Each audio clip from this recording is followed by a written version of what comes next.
I'm going to talk about a few tips to help keep your neck safe while we're driving. So, one of the biggest challenges when someone has a stiff and sore neck is to be able to look around when you're driving and feel safe and not hurt your neck.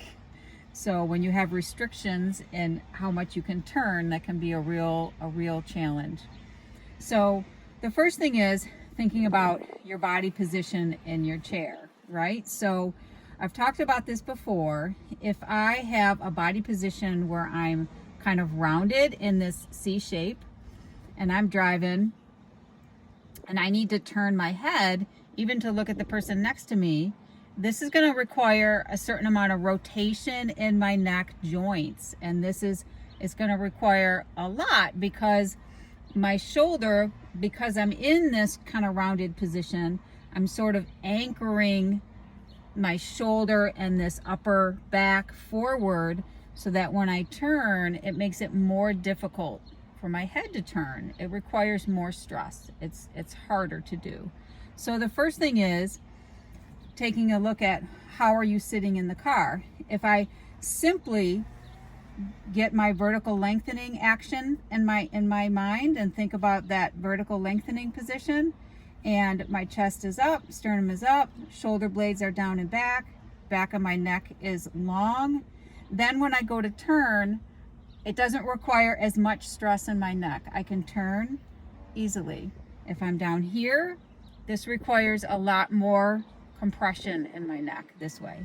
So vertically lengthened before we turn so that we have greater freedom of motion of turning. So that's the first step. Then even more to be able to have more freedom of motion, to be able to see behind you if I'm going to check in my blind spot and I really want to look all the way, then say I'm backing up, and before I back up, I have my foot on the brake. I'm going to take this hand down so that this hand isn't anchored, and I'm not, if I really want to look all the way back and my hand is anchored, again, it's anchoring this whole part forward, so then I can't go this as far as I can go. But if I let this arm loose, keep my chest up, shoulder blade down, especially on the right, then when I turn, I can use this section, this thoracic upper back section, to go with me so that I then can turn and get a wider field of vision without so much compression on my neck.